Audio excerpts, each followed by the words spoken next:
Yo, what's going on, everybody? Welcome to another episode of the Clinical Marketer Podcast. Today, we have a very, very special guest, Chad Madden, who owns Madden Physical Therapy and Breakthrough Physical Therapy. If you haven't heard of him, you're clearly living under a rock. He's one of the most sought-after marketing coaches that's out there in the world right now in the physical therapy space. He's published, four books, Chad?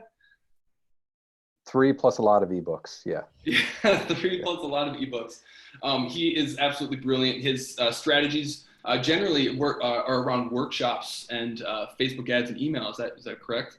Yeah, yes. Fair enough. Okay. But today, because we're navigating this insane crisis right now, where the traditional campaigns that most of us have relied on, we need to pivot and try something new. So today we're going to be talking about your experience with digital workshops and what practices can do to start helping supplement the losses that they're facing right now and keep their businesses open. Yeah. I think you're nailing this. It's very, very timely when you reached out, Jordan. We just ran our 3rd online workshop today. We have learned a lot. And now what we have is we have a platform of owners that are also testing this all over the country. So I think I can give you some nuggets that are going to be very valuable for your listeners as they're trying this, because the biggest mistake is we take that offline workshop. And just to give you an idea, my first in-house workshop, live workshop ever was 2001. So we've run somewhere 200 plus of these that I've actually presented with. And I remember I walked into the first online workshop and I was like, I know I've done 500 webinars, but it's going to be exactly the same as everything I'm doing in-house. And you lose all engagement. Mm-hmm. You lose, there are some major variables. So if you're walking into it thinking it's the same, even though you successfully can do an in-house live workshop, it's very different. And I'd love to share some nuggets there with you as we go through this. Yes, that's fascinating. We love that stuff. That's the juicy stuff. Yeah. Chad, I'd be really curious to start out. When you first did your in-person one in 2001, did you ever think there'd be a day that you would be doing online workshops to bring in patients? No. So, I mean, just go back there. There was no YouTube, no Facebook, internet. I mean, I had an email account at the time that I think my first email account was like in 98, 99 at the end of my college.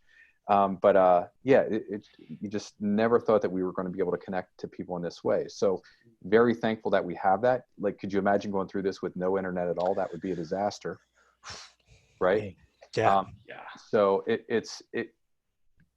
you're a practice owner and you're desperately thinking like, what am I going to be able to do to reach people? One, be thankful that we do have tools that are available right now. The second one is get yourself set for some work, for some grittiness, for some perseverance.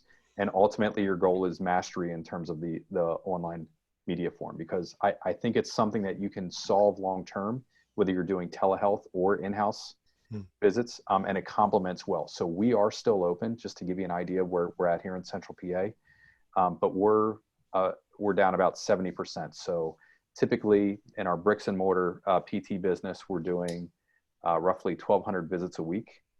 Yeah. And right now that's about 350, just to give you an idea. So skeleton crew is still there. And what we're doing is we're using the online workshop to drive to both telehealth and in-house, but significantly more in-house. Yeah. Okay. I'm definitely going to ask you, like, what does that sale look like at the end? And figure out how you funnel them into in-person versus telehealth.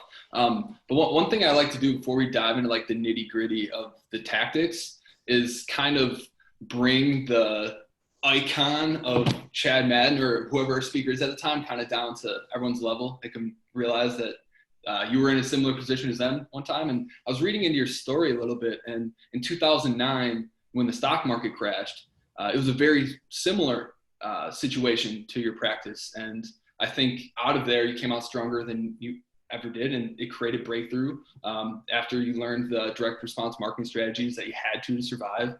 So can you kind of compare and contrast what that crisis was to this one and maybe give someone a little bit of hope that this is going to be over? Yeah. So won't be over today, right. But there is always a beginning and end to every crisis. So opened in 2003. until like 2006, I was just kind of feeling, I was really like self-employed. So it was myself, a PTA, a scheduling receptionist, billing receptionist, and that was the extent of our company. And we filled our little 2,000 square feet. We might see like 100, 110 visits a week. And that was about it, working a lot of hours, primarily treating. Once I got the handle of like growing the business, we grew 600% in 30 months. Wow. So it was like, oh my gosh, you know, it's all about diversifying physician referrals. We had direct access in 2004 in PA, but like nobody knew how to go direct to the consumer. Yeah. And frankly, that's 16 years, 17 years later, that's still there. There's a slowness of our industry, private practice PT, to adopt a new model of going directly to the consumer, right? You and I talk about that a lot, but that's not the industry. We know just from industry surveys, about 55% of our private practice industry still is reluctant to go directly to the consumer. So that's an issue. So we had this tremendous growth. We decided in late 2008, my wife was pregnant with our third son at the time. And it seemed like every time that we were having a kid, I was always like doing something else, like the next step in the business at the same time. The timing was never right, but we worked it out. So we decided to go from 4,000 square feet now to 8,000 square feet into our current building for the main office. And we were opening a second office at the same time. Yeah. Juggling a lot of balls simultaneously. We were debt free, which was great. And I had a six-figure reserve. We'll leave it at that. But I had no business systems, and I did a very poor job of understanding how to build teams at the time in terms of culture and everything. And it took me years to go back and look at the mistakes that I was making. So 2009 hits, we have this, that was kind of like the real estate bubble burst, and there was an economic crisis. However, the same exact time that we had that, we had in 2008, our local physicians started being bought up very quickly by 3 local hospital systems who now employ about 90% of the physicians in our area. Wow. So like it happened they were buying up family physicians very quickly. So that was drying up. I didn't know how to measure that the right way. And at the kind of the bottom of that in 2009, fourth quarter 2009, I lost a little over $98,000 in a quarter. So that's income minus expenses, drained our whole reserve down to nearly zero. Wow. It was tough times, and I have a newborn at the same time. So pretty rough. What came out of that is almost like a 1 year you know how PTs, we play victim really well. Like it's like, you know, it's everybody else's fault. It's the government's fault. It's an association's fault. It's the insurance company's fault. And we very rarely take, but it's just human nature. It's not, it's just who we are. Right. So I did that really well. And I was with 2 friends at the time, and in my office, I remember every Thursday morning we would meet at 7 a.m. And I heard myself talking. It was almost like an out of body. Like all of a sudden I could see myself talking and playing victim. And I hated it. And I just, the second I heard, I was like, I've been doing this for a year. It's not working. I'm never going to do this again. The one friend in the room with me, Kevin, ended up inviting me to, it was a Jeffrey Gitomer event. It was free. Jeffrey Gitomer is a syndicated columnist who wrote a business and sales work. He's still around. He's out of North Carolina, Raleigh, North Carolina, I believe. And he wrote a Little Red Book of Sales. It was a New York Times. Oh, I've read that. I have that book. That's an awesome book with the illustrations and like the red ribbon that goes inside of it, right? Yeah. Randy Glassbergen was the cartoonist.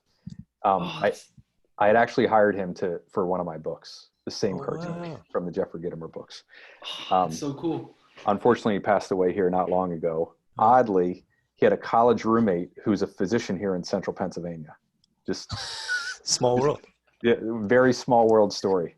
So I'm at this Jeffrey Gitomer event, and this guy is just like pounding me for like 4 hours and there's 500 people in the room, direct to consumer marketing, with social media, and this is like 2010, 2011, this is where it's at. He was old, so, per his words. He said, I'm in my 60s. I've written for a living. You know, I've written books and columns in 110 newspapers all over the country. I'm telling you, you need to solve this now. And he sold 2 simple packages. One package was called the Cheap Bastard package. It was $150. The other one was $500. And I was like, you know what? I'm going to do the $500. And what I did, Cheap bastard package. I went home and I started reading like through all of his stuff about direct to consumer. And I was like, wow, like this is kind of the missing link of what we have going on in PT right now, going direct to consumer. He's talking to insurance agents, financial, people in the financial space, bankers, CPAs, attorneys, dentists, podiatrists, like everybody in every industry. And I was like, wow, like there's really something to this. So anyhow, retrospect and like being wiser now and having more gray hair, thankful that we had that crisis, that it forced me to adapt, because if I would still be relying on physician referrals, if we never would have had that crisis, then I never would have had the power that we have now in terms of going direct to the consumer. Man. Yeah. Incredible story. Yeah. I think that's awesome. And if we have time at the end, I'd love to ask you kind of what you think is going to come out of this, or if maybe online workshops is a steady part of it. But I want to tie in, because I know a lot of the people who are listening are practice owners, Chad, that I've heard a lot from people in the groups that we're in who are like, yeah, I've just heard these don't work. I heard nobody can do them. Like I heard that, yeah, it's this fantasy I've had for a long time to do workshops online, but I heard from the grapevine that no one ever actually gets anything from it. So I guess I'd love to just start with, is there any merit to running online workshops? Have you seen success with them? Do they work? Can we break that myth for people? Yes, very possible. So this is true for anything in life, right? Yeah. You can have success. You can be effective if you pay attention to details. So, there's 4 levels of learning. In the beginning, it's unconscious incompetence, right? So this is hard to do, but name a skill set, something that you have no competency in at all. Singing. Okay, great.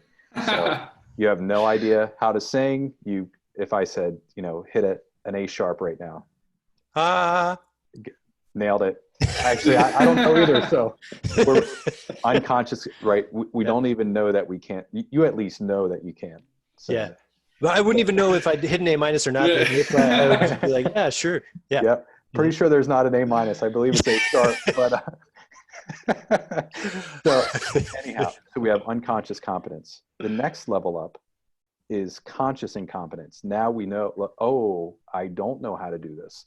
So what happens for a lot of therapists, right? We don't get this in PT school. In physical therapy school, it's one of us standing up in front of the room. We have our professor there, maybe multiple professors and 40 or 50 classmates, and we're talking about, conservative management of MS, or, we're presenting on something, right? Yeah. And we're using the language of the people in the room, and we're trying to impress them with how smart we are.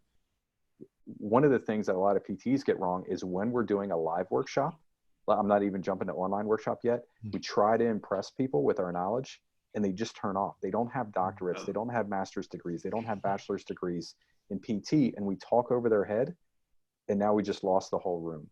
In a live workshop, I can see if you're disengaged, right? I can see if you're falling asleep. I can see if you're nodding off. I can see if I said something that you're frustrated with, or you have a question with, or, I get nonverbals. Online, I lose all of that. So I'm flying blind, right? And literally, I had a workshop this afternoon. We did a rotator cuff and shoulder pain workshop. We had 60 people on our Zoom link. And then we streamed to all of our 5 different office Facebook pages. And I have 4 or 5 moderators on our team manning everything. So I'm saying, hey, by the way, go to the chat, go to the Q&A, do this. So we're checking for engagement. That's where a lot of PTs fall down. So 1, they miss the language. 2, during the workshop, you're looking for that engagement live.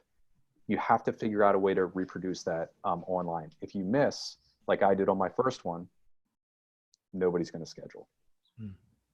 Fair enough. Fair enough. Yep. Yeah, totally. Yeah. But I forgot the last two levels. So then you have conscious competence, where now you can sing, right?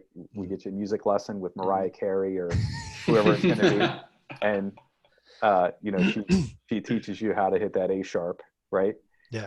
And then you have unconscious competence at the highest levels, and that's mastery.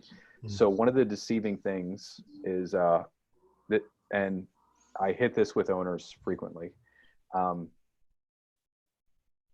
been doing this for 20 years. I've done a lot of in-house workshops. I've done a lot of workshops out in the marketplace as well. I've done 500 plus webinars, right? I'm very comfortable doing this. It wasn't always that way.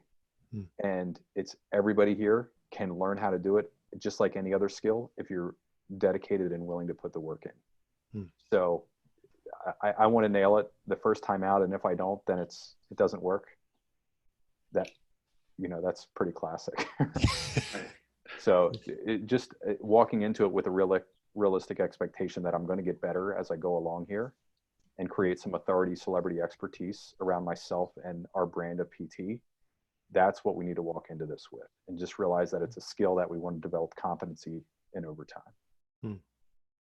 Yeah, I appreciate that. I think having a growth mindset is just so critical, because I think you're right. Most of us, and I think back to we're so conditioned in school that if you don't get an 80 or 85 or 90% success rate or above, you're kicked out, like you're done.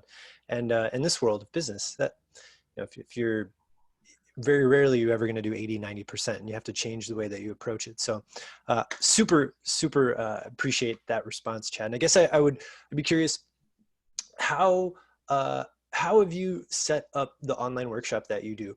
Are you, I'm assuming you're leveraging your existing list. Are you pushing them to a Zoom kind of webinar? I think you mentioned that, but what's the technical setup for people who might be wondering, like, we always get the questions, what's the best platform? We always tell people, whichever one you know how to use, the best probably. But what has been your setup so far?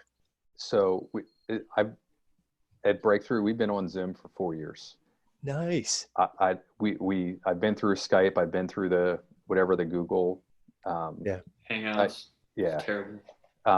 So I'm super comfortable with it. Again, I'm like caveman tech, right? So it has to be very simple for me to operate.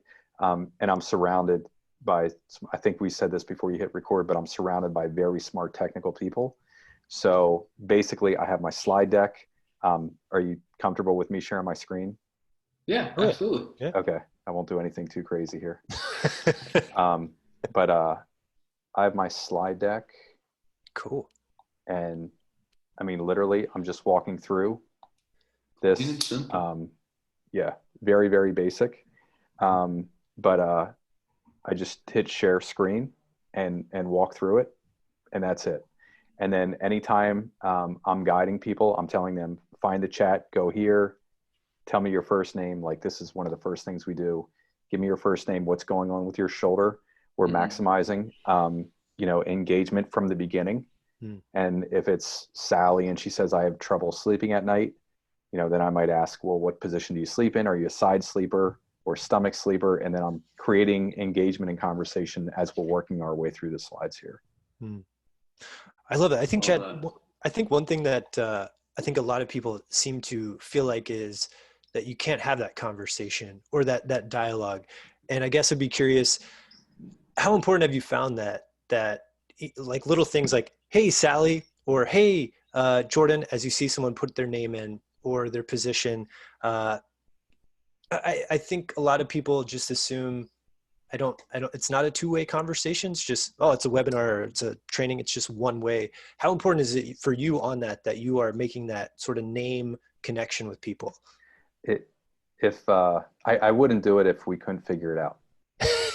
So, I mean, do you have children? No, I don't. Neither of us do. No. Okay, that's fine. I have 6 kids. Yeah. So they're 16 down to 2, varying levels of communication, willingness and skill, right? Competency there. So, you have to find a way to get through. to people. And if I'm not getting any feedback back, that's a problem for me. By the way, we have helped, it's now over 1,000 owners, all 50 states, 12 countries internationally run a workshop in some way or another, either online or live in-house. And here's the typical feedback. Literally, for hopping on this call, I asked if we had a document of wins from workshops.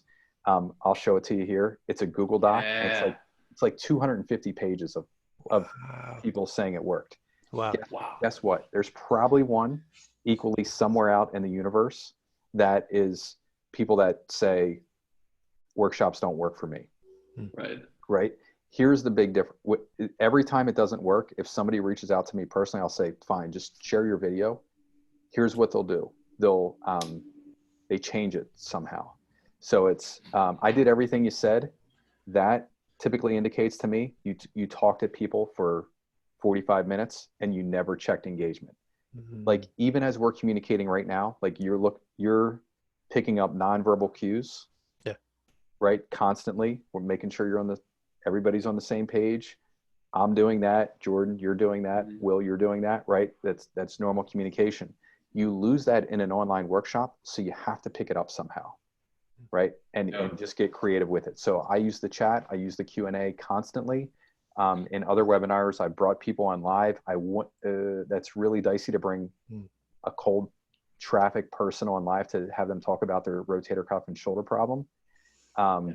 So we want to, people will type. Have you ever run a workshop? Either one of you? Yeah. Okay. Have you ever said, hey, by the way, can you share what's going on with your shoulder back, whatever it is? Well, I didn't run a physical therapy workshop. I've run marketing and entrepreneurship workshops, but I've asked people to come on and share their personal, like, here's their situation, and it's definitely gone poorly. Yes. So typically what happens there, and this is what happens with patients, is, hey, I have a question, or let me tell you my story. And then now we're talking about something that happened like in third grade to them, like they got bullied, and you're like, what does that have to do with your right? So, and you can just see like everybody in the room glaze over. So I kind of minimize that. Like, I'm very controlled when I'm doing an online workshop, that I want to control that flow. People will not type out their life story in the chat. You can guide them a little bit more. So that is what's working. Our owners that are doing the best are, they're running polls, which you can do with Zoom. I haven't done that yet, but they're using the chat, they're using the Q&A to get as much engagement as possible. Did I answer your question there? Well, yeah, absolutely. I think I just want people to, I think I see a lot of people who think, well, yeah, I'll just do a presentation, and don't realize there's a human element to it, even though it's online. I think that's something I just see time and time again, and to hear from you and all the people that you're seeing who are doing this, that, just like you said, one of the biggest changes is actually making it a human to human experience, rather than, hi, I'm Chad, here's my information about back pain. Like, you're actually calling people out, you're talking to them, you're asking them to participate, which is just huge for active learning. And Jordan, I'll toss it to you. I know you got some specific workshop kind of questions. So definitely. No, I'm so glad you dove into that, because people don't realize it's when anything's through camera or on TV, like, the amount of emotion and feeling that you're giving off is so throttled between the screens. So you have to like interact or show emotion like 4 times greater than you normally would, just for it to come off as normal. And so I think acknowledging the audience regularly to make sure that they're still conscious and paying attention, it's really important. But I think besides that, I would imagine, just based off my own experience working with practices, is putting the presentation together is never the hard part. It's, I don't want to say dumbing down the information, but speaking on a level where the audience's eyes aren't going to glaze over and they do understand it. How do you help people put together the workshops and the presentations in a format that people are going to understand? Yeah, first of all, I have a slide deck. It's not the one that I showed, but I created it for every PT. It walks through the exact 6 steps. When we wrap this call up, we can give you a link. I think everybody can get it if they go to learnwithbreakthrough.com. Okay. But it's a generic slide deck that they can apply to anything. So if they're doing a workshop on running, an online workshop for running injuries or lymphedema or urinary incontinence or torticollis, whatever it is, whatever topic, you can take that and plug it in, and it's the same 6 steps that I go through. You have to keep it very, very basic. And by the way, this came from like going through the Jeffrey Gitomer stuff, and then my first YouTube videos. By the way, YouTube analytics are amazing. Crazy. Oh yeah. So we had a couple videos that went viral early on, like top 3 exercises for herniated disc. I think it's over like 4 or 5 million views right now. But I haven't touched it in a long time, and I think we're over 17 million views. Wow. Primarily from videos that I made back in like 2010 and 2011. kind of crazy. But I would go through and I would watch, like, why are people dropping off? Because you can literally see second by second of when your audience retention goes away. Yeah. And almost every time I was talking about like a high concept, like, oh, let me tell you about this exception to back pain, spondylolisthesis. And the people just glaze over and they click on something else. Yeah. Because it's a super busy space, right? It's not a quiet space. What I've learned to do over time is just say like little, almost like subliminal things like, hey, by the way, shoulder blade, they call it the scapula. That's a big fancy term. I'm never going to ask you to repeat that again. So I just say stuff like that, like I don't even think about, but it's like, here's what that is. That bone on the back of your shoulder right here, that's your shoulder blade. That's what people call it. The big fancy term is scapula. Don't worry, I'm never going to ask you to repeat that. Like that. Yeah. Good. You're just doing that constantly. The other thing is 3 big points. In any presentation you do, keep it 3 points. If you go longer than that, let me tell you about, with rotator cuff problems, for example, that I did today. Well, we keep it to main causes are like, there could be a neck issue going on. There's basically shoulder impingement. There's also postural problems, right? Like they're the big 3 things that I talk about. I mean, we could get lost in labral tears and a whole bunch of other, faulty scapulothoracic rhythm, scapulohumeral rhythm. Like we could get lost into that. That's not what people want to hear. I'll tie this up for you in a nice bow.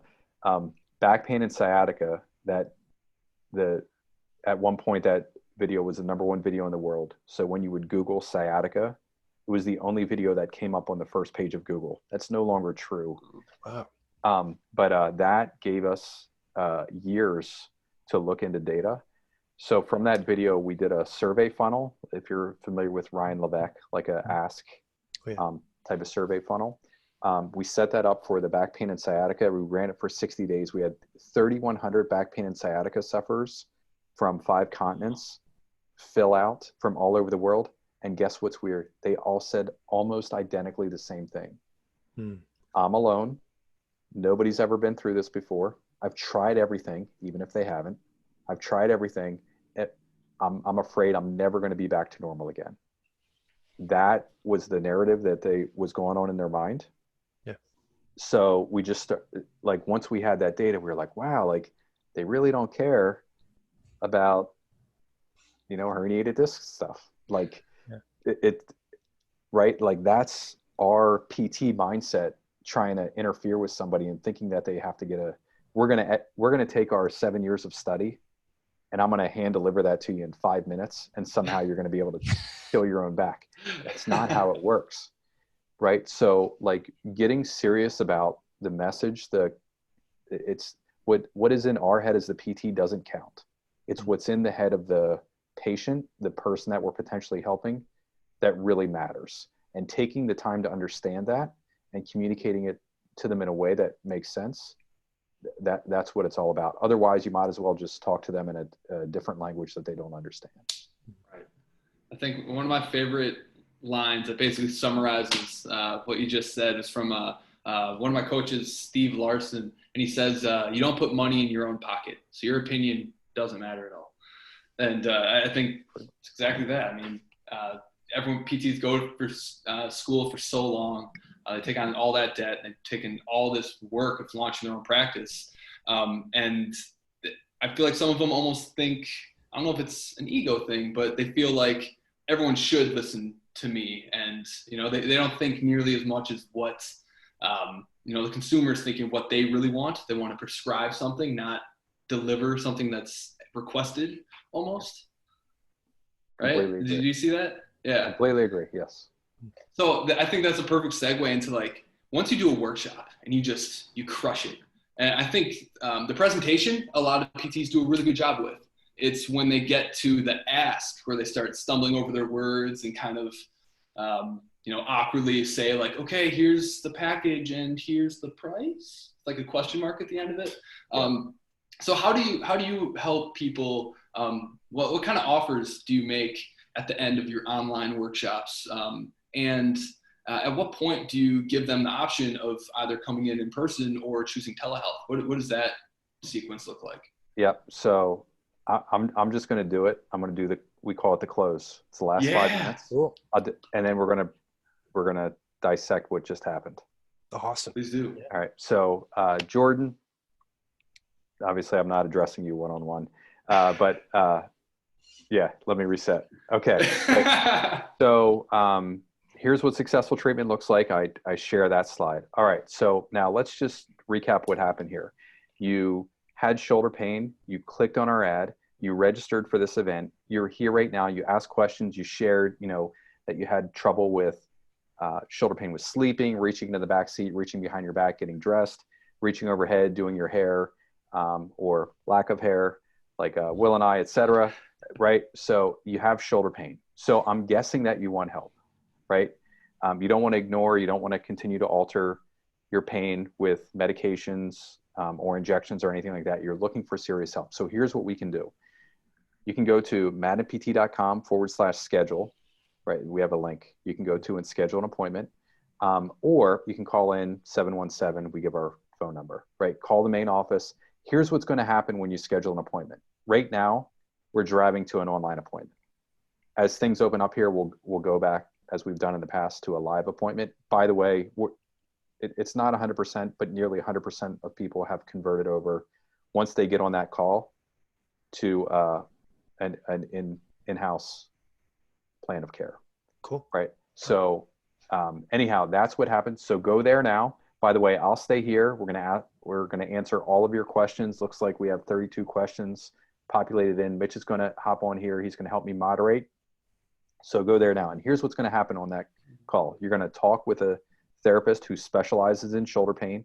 And also they've done online appointments before. They've done what we've called telehealth. And I usually share this too. In 2015, this is personal, but you constantly want to be edifying your therapist if you're not going to be seeing all the appointments. And we give social proof. So our local newspaper here, the Patriot News, they actually did a cover story on us about telehealth back in 2015 because we had treated people even internationally with telehealth. So when you hop on with the therapist who specializes in this, they've done this before.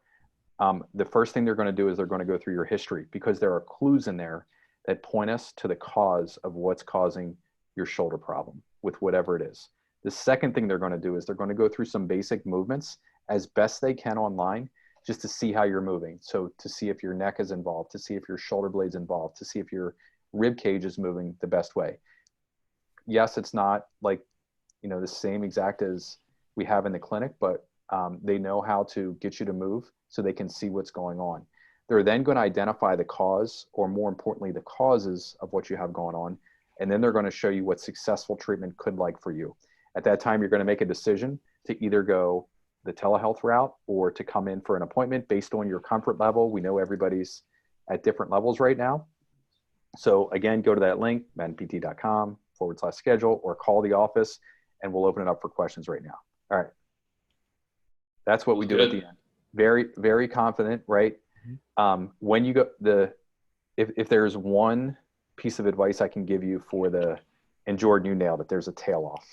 Like every time I watch, whether it's online or in-house, if it's a in-house workshop and the video, I'm watching the replay. It's the, oh, let me tell you about all this exciting stuff. And then they get to the end and it's like, Right. What do I do now? And just think it through. If you're going to practice anything, it's not the meat. It's not the bulk. It's not the middle. Like you're going to want to touch the bases as you're going through. But if you've done a really good job marketing yourself, it's, hey, just think it through. You raised your hand. You drove into my office, or you logged onto the Zoom link. You paid attention to me ramble about rotator cuff problems for the last 45 minutes. I'm guessing you want help. Mm-hmm. Click. This is how you schedule with us. Here's what's going to happen.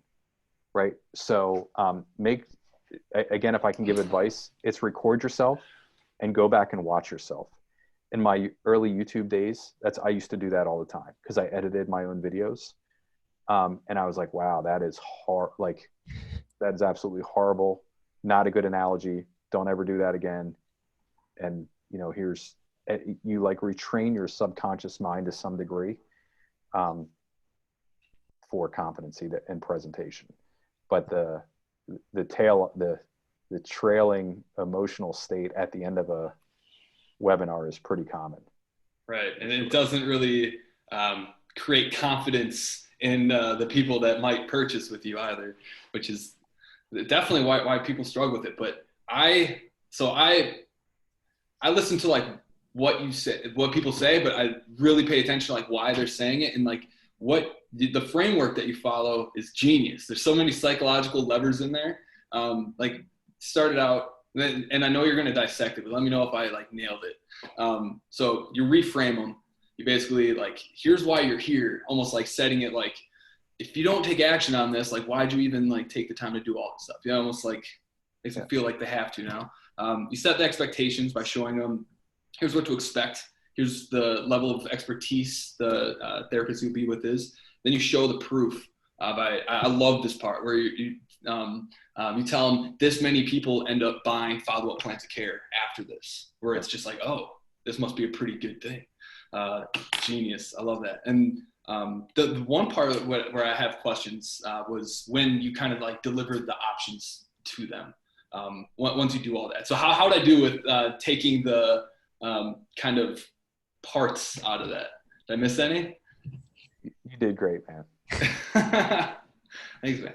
So like, do you believe in paid offers at the end? Do you talk about price at all? Never. It's not, unless your practice act is very restrictive. I'm sure most of your viewers are, the traditional thing in private practice PT is to lead with a free screen. Mm-hmm. Way better to deliver information. So you've just done that. You've spent 45 minutes to an hour. Maybe they weren't giving you their full undivided attention, but they were close, right? Now it's time for them to make a decision as to what they're doing. So we insert the online appointment that we do is a free screen. We're then going to talk about, so the common question that I'll get at that point, and I think we actually pre-populate it if somebody has asked it, but do you accept my insurance? And we go through, hey, by the way, we'll do that. But the first thing is we want to make sure that we can actually help you first. So it's almost like a takeaway, because think about it, as PTs, we can't help 100% of people that schedule an appointment. There's differential diagnosis. They might need to see a specialist or go for further testing or whatever. So we're going to go through your history, go through the movement testing on the call, and make sure that PT is right for you. So that it's very low barrier. There's no price objection or anything like that. And by the way, on that call, if we decide that PT is right for you, we participate with all major insurances here. If you don't have insurance, we do the lowest legal cash pay rate that we're allowed to do. And we have payment options and we can help you out with that. But let's get you on this call. When you're on that call, here's what's going to happen. And then we can talk about your finances.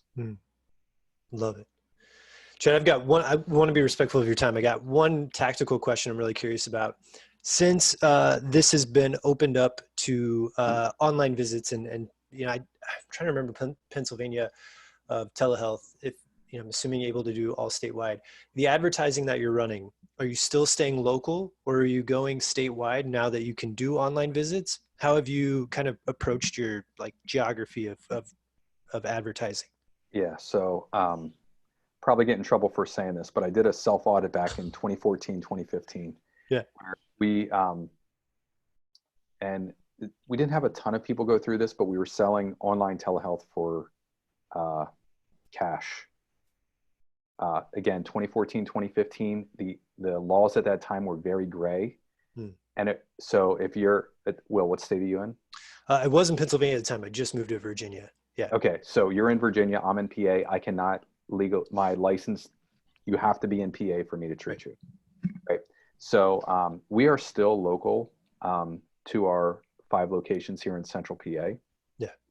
What we were doing at the time is if somebody was over the line, we really didn't think anything of it, but we worked with Paul Welk. Yeah, the lawyer. Yeah. Yeah. And he was like, you need to shut this down. So we did. The international laws were very vague at the time as well, and I haven't checked on them, but I ended up treating a few people internationally, at which that is what it is. But long term, we ended up shutting that down. Right now, we have a network of providers, not quite all 50 states, but pretty close, that we work with through Breakthrough that are all doing advertising with our Facebook platform to drive into workshops, and many of them are switching over at least to a hybrid of online workshops as well. So pretty much the way the group works is if we have somebody in Virginia who needs care, we have owners that we can point them to in Virginia. Cool. I guess I was curious, did you open up to all advertising around all Pennsylvania where you have your license, or are you still staying within your local range? Yeah, the way Facebook traffic works is it's easiest by geography. Yeah. That's what makes the most sense. So it would kind of be backwards. If I'm in Harris, where were we at before? Pittsburgh. Okay. So, if we pick up a person in Washington, PA, which is, a little bit south of Pittsburgh, would it make sense? They're never going to drive to Harrisburg, right? Yeah. In all fairness, it's 4 hours away. So we still keep it regional, and we have pretty fair coverage right now with everybody that's in that program. Yeah. Awesome.